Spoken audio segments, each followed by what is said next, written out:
Hello everyone, आज सुबह की शुरुआत पोहा और चाय के साथ। सेम शेड्यूल आज का भी है। पहले तो क्वेश्चन आंसर देख कर के लिखा है पीडीएफ में से, और आज फिर अपने से लिखने का ट्राई करूँगी। और एक क्वेश्चन मैं लिख कर बताती हूँ कि मैं कैसे लिखती हूँ, तो जिसको मन होगा तो वो देख लेना।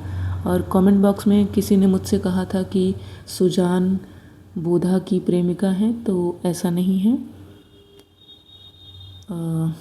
बोधा, जिनका नाम बुद्धसेन था, उनकी प्रेमिका का नाम था सुभान। और जो मैंने बताया था पिछली वीडियो में, घनानंद की प्रेमिका का नाम था सुजान। तो देख लेना, शायद मतलब मैं सही बोल रही हूँ।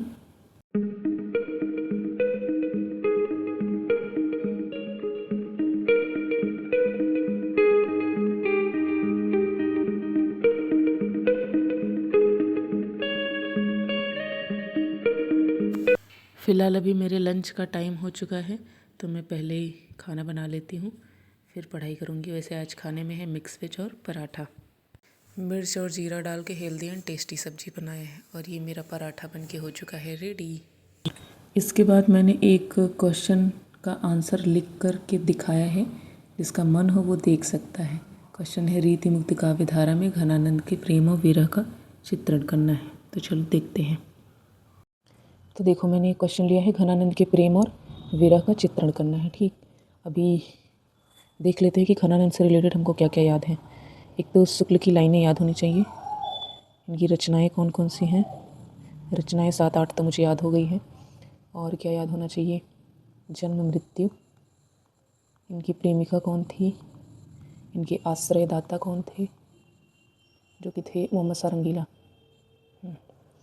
ठीक है, और इनकी पंक्तियाँ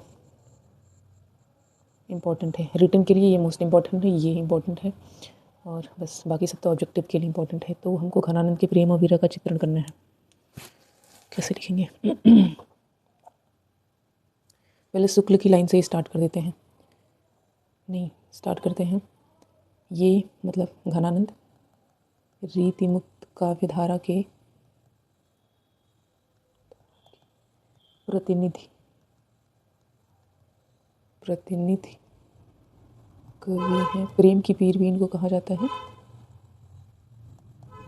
प्रेम की पीर कहा जाता है। पूरा पूरा नहीं लिखेंगे, बस ऐसा लिख रहे हैं कि कैसे लिखा जाता है। और फिर यहाँ पे शुक्ल जी की एक लाइन लिख देनी है, जो कि उन्होंने घनानंद के बारे में बोली है, जो कि मुझे याद भी नहीं है। ठीक, ये भी याद करना पड़ेगा। प्रेम और विरह का वर्णन करना है, तो ठीक है, पहला हेडिंग बना लेते हैं, प्रेम का चित्रण। दूसरा हेडिंग, विरह का चित्रण। तीसरा हेडिंग, जब सुजान ने इनको रिजेक्ट कर दिया था, तो इन्होंने क्या किया? वृंदावन चले गए और राधा और कृष्ण के बारे में कविता लिखने लगे। तो मतलब इनका प्रेम लौकिक से अलौकिक की तरफ चला गया, लौकिक से अलौकिक प्रेम की ओर। ठीक, उसके बाद लास्ट में निष्कर्ष लिख देंगे। प्रेम का चित्रण से अभी सबके लिए एक अच्छा पंक्ति याद होना चाहिए। प्रेम का चित्रण में लिख सकते हैं कि ये वाली पंक्ति, लोग हैं लागी कवित्व बनावत, लागी कवित्व बनावत, डैश डैश डैश, पूरा नहीं लिखेंगे। इसमें ये बोलते हैं कि मेरा जो प्रेम है, उस मतलब जो मैं कविताएं लिखता हूँ उसको अनुभव करके लिखता हूँ, दूसरों की तरह सोच करके नहीं लिखता हूँ। कविताएं बनाता नहीं हूँ, जो मेरे अंदर से आती है मैं वही लिख देता हूँ। ठीक, इन्होंने ये किया था कि दरबारी, सब लोग क्या करते थे, अपने आश्रयदाता के लिए कविता लिखते थे, तो इन्होंने दरबारी बंधनों से मुक्त होकर कविता लिखी। ठीक, और किसके लिए लिखी? अपनी प्रेमिका के लिए लिखी। अपनी प्रेमिका के प्रति अगाध निश्चल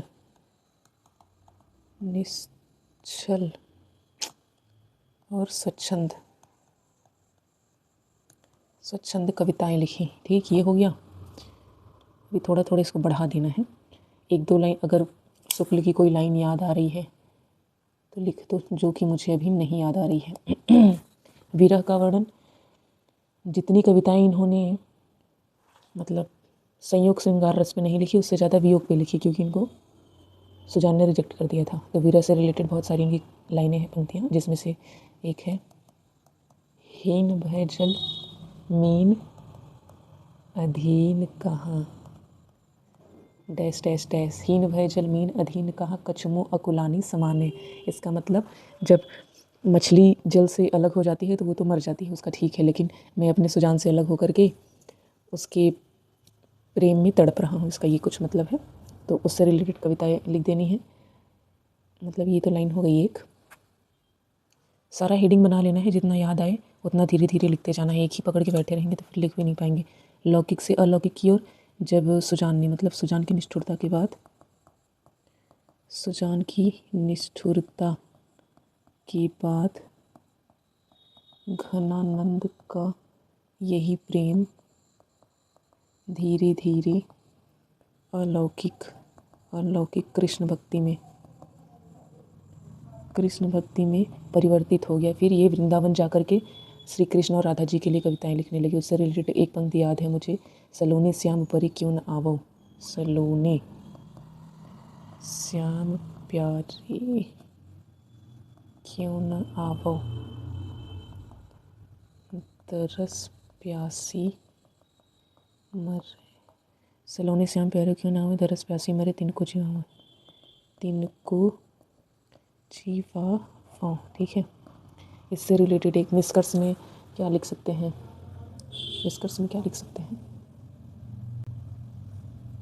निष्कर्ष में यही सब मिला करके एक साथ लिखना होता है। ठीक। विरह वाली में एक कविता मुझे और याद आ रही है, जो कि बहुत ही फेमस है अभी। ये तुम कौन सी पार्टी पढ़े हो लला, हाँ, तुम कौन सी पार्टी पढ़े हो लला, मन ले हो पे दे हो छटाक नहीं, अति सूद हो सने हो कुमारग है, जहाँ ना सयानक बाक नहीं, ऐसा ही कुछ है। उसको भी लिख सकते हैं। थोड़ी सी बड़ी कविता लिखनी है तो फिलहाल अभी मुझे इतना ही आ रहा है। इसके अलावा जो भी मैं लिखूंगी देख करके लिखूंगी, जैसे कि शुक्ल की 2-4 लाइनें ये बुक में दी हुई है। ये मैं याद करने की कोशिश तो कर रही हूँ, बट मेरे से याद हो नहीं पा रहा है।